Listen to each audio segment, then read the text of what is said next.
Hello friends, welcome to my channel lovely plants.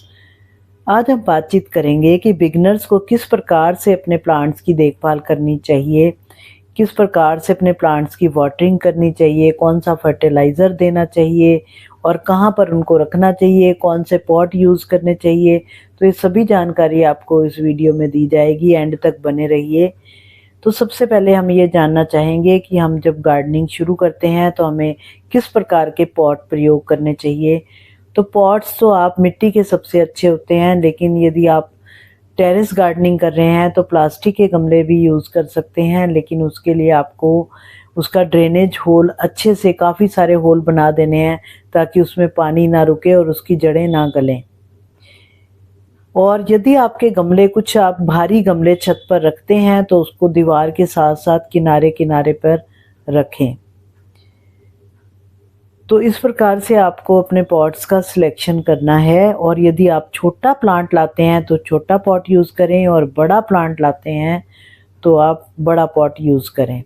और जिस प्रकार से यदि प्लांट आपका ग्रोथ कर जाता है तो फिर आप उसकी रीपॉटिंग कर सकते हैं। उससे एक साइज़ बड़ा पॉट लेकर उसमें आप उस प्लांट को लगा सकते हैं।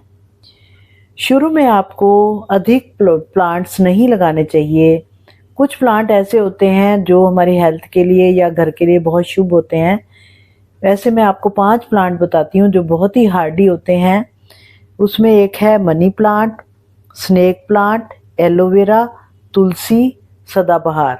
तो ये प्लांट हमेशा ही हमारे घर में इजीली चल जाते हैं और इनकी अधिक देखभाल की आवश्यकता नहीं रहती। पानी हमें गर्मियों में तो 2 टाइम देना चाहिए। एक टाइम तो केवल शावरिंग कर देनी चाहिए, पत्तों को धो देना चाहिए, और एक टाइम हमें अच्छी तरह पानी दे देना चाहिए। और बाकी टाइम में देखकर हमें देना चाहिए। यदि पौधों के मिट्टी ऊपर की परत सूख जाए तभी हमें उसमें पानी डालना चाहिए। अधिक पानी देने से भी या कम पानी देने से भी पौधे खराब हो जाते हैं, तो पानी का विशेष तौर पर हमें ध्यान रखना चाहिए। फर्टिलाइज़र, वर्मी कंपोस्ट एक बहुत ही अच्छा फर्टिलाइज़र होता है। आप महीने में एक बार एक मुट्ठी भरकर गुड़ाई करके अपने सभी प्लांट्स में दे सकते हैं। लेकिन यदि आपके पास वर्मी कंपोस्ट नहीं है तो आप कोई भी घर की बनी हुई खाद या आप गोबर की खाद, सड़ी हुई खाद का भी प्रयोग कर सकते हैं।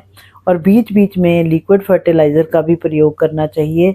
लेकिन डॉर्मेंसी पीरियड में, जैसे मई जून में या जनवरी में, जब बहुत अधिक ठंड पड़ती है, बहुत अधिक गर्मी पड़ती है, तो आपको खाद का प्रयोग नहीं करना चाहिए, बंद कर देना चाहिए। तो इस प्रकार से हम खाद देंगे तो हमारे प्लांट्स भी बहुत अच्छी तरह उनकी ग्रोथ होगी। ऑर्गेनिक फर्टिलाइज़र ही यूज़ करें तो वो ज़्यादा अच्छा होता है, क्योंकि मिट्टी की उपजाऊ शक्ति को बढ़ाता ही है। बाकी घर की बने हुए भी कुछ चीज़ें हम यूज़ कर सकते हैं, जैसे चाय की पत्ती, अनियन पील फर्टिलाइज़र, बनाना पील फर्टिलाइज़र। इस प्रकार के फर्टिलाइज़र भी बहुत हेल्प करते हैं हमारे पौधों की अच्छी ग्रोथ के लिए। और यदि आपके प्लांट्स में किसी प्रकार के पेस्ट लग जाते हैं, कीड़े लग जाते हैं, जिस प्रकार से मिली बग्स लग जाते हैं, एफिड लग जाते हैं, तो आपको 15 दिन में एक बार नीम ऑयल स्प्रे कर देना चाहिए। और यदि फिर भी पेस्ट आपके नहीं जाते तो कोई अच्छा केमिकल पेस्टिसाइड यूज़ करके आपको अपने प्लांट्स में स्प्रे करना चाहिए, जिससे कि पौधों पर लगे हुए सभी कीड़े नष्ट हो जाएं और आपके प्लांट्स जो हैं वो बिल्कुल हेल्दी ग्रो करें। तो इस प्रकार से कई बार क्या होता है, हमारे पास पॉट्स नहीं होते हैं, तो बिगिनर्स के लिए स्पेशली पॉट्स नहीं होते हैं, तो आप छोटी छोटी बॉटल्स का भी प्रयोग कर सकते हैं। ये जिस प्रकार से कोल्ड ड्रिंक की बॉटल्स होती हैं या ऑयल कंटेनर होते हैं, तो उनमें भी आप अपने प्लांट्स लगा सकते हैं। और यदि आप अपने फ्रेंड्स से भी प्लांट्स लेकर आ सकते हैं कहीं से, और या आप ऐसे प्लांट्स भी लगा सकते हैं शुरू में जो कम कीमत के होते हैं। तो इस प्रकार से आप अपने स्पेस के हिसाब से हम गार्डनिंग कर सकते हैं। यदि हमारे पास स्पेस कम है तो हम वर्टिकल गार्डनिंग कर सकते हैं, दीवारों पे भी प्लांटर्स का प्रयोग कर सकते हैं।